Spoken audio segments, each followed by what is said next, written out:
Saudi अरब में मजहब इस्लाम से मुतासिर होकर 500 चाइना के लोग इस्लाम कबूल कर लिए।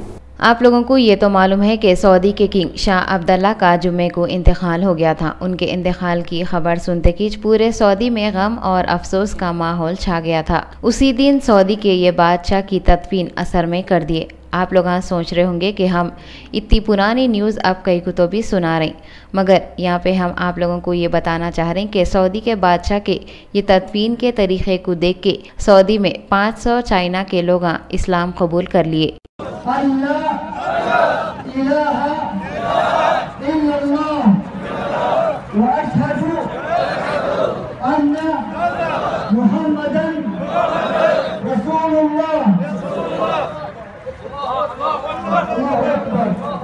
ये 500 लोग इस्लाम कबूल करे सो क्लिप पूरे सोशल मीडिया में आग के जैसा फैली हुई है। जिसके देखो उसके फ़ोन पे ये क्लिप मौजूद है। शाह अब्दुल्ला के इंतकाल के बाद सऊदी के बादशाह के वास्ते शाह सलमान को गद्दी पे बिठाए। कमाल की बात यह है, शाह सलमान सऊदी की हुकूमत संभालते खिंच पहला झटका बाराक ओबामा को दिए। ओबामा जो अमेरिका के प्रेसिडेंट है, हिंदुस्तान में 26 जनवरी मनाने के बाद सीधा सऊदी का रुख करे बादशाह की मौत पे अफसोस करने के वास्ते। जब उन्होंने सऊदी के नए बादशाह से मिल के अफसोस कर रहे थे, जब शहंशाह का बुलावा आया।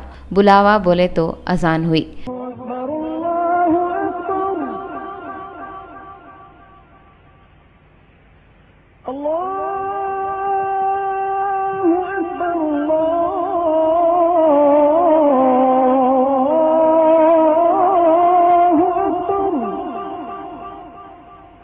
तो फौरन शाह सलमान पूरे लोगों के साथ बाहर का रुख कर दिए। जाने से पहले उन्होंने ओबामा को बोले कहते, शहंशाह के दरबार में हाजिरी देने का वक़्त हो गया, हम अब भी आते। उनके बोलने का मतलब नमाज था।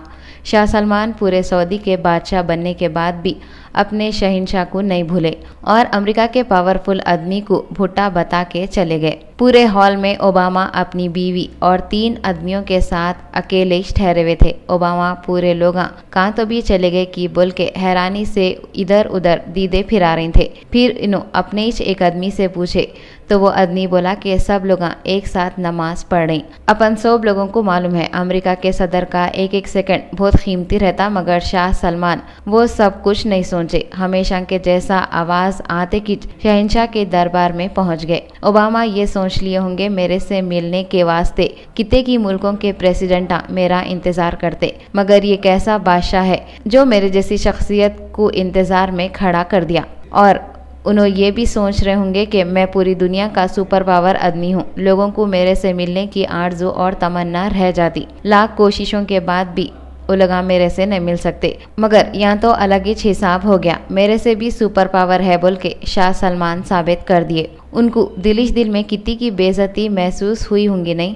उन्होंने सुपर पावर होने के बावजूद भी एक आम आदमी के जैसा इंतजार में ठहरे हुए थे। सोने पे सुहागा बेइज्जती बोले तो और बेइज्जती उनकी बीवी मिशेल ओबामा भी महसूस कर रही होंगे।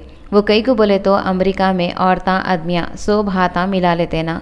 वही सोच के ओबामा की बीवी बादशाह के ख़ानदान के लोगों की तरफ हाथ मिलाने के वास्ते हाथ बढ़ाए, मगर मिशेल ओबामा से वो लोग हाथ नहीं मिलाए। अपने को तो मालूम है ना, हाथ बढ़ाने के बाद हाथ नहीं मिलाए तो कितनी बेइज्जती महसूस होती। फिर सुपर पावर ओबामा की बीवी का क्या हाल हुआ होगा। रॉयल फैमिली के लोग भी मजबूर हैं। उनको मालूम है कि कितने भी बड़े किंग बन गए तो भी खुश नहीं होता। शहंशाहों के शहंशाह के पास वक़्त पे सर झुकाना ही है। जब नमाज का वक़्त हो गया तो king Salman super power Obama की भी फिक्र नहीं करे। क्या हमारी मसरूफियत किंग सलमान से भी ज़्यादा है? क्या ओबामा से भी बड़ी शख्सियत हमारे पास आई हुई है जो हम नमाज छोड़ के दुनिया के कामों में मसरूफ होके गली गली ढंढला लेते हुए फिरते सो। कई को ऐसा फिरते रहते मालूम। अपने साथ ओबामा से भी बढ़ के एक शख्सियत मौजूद है, और वो शख्सियत जो हमको नमाज का वक़्त होने के बाद भी नमाज पढ़ने से रोकती वो और कोई नहीं, शैतानी है।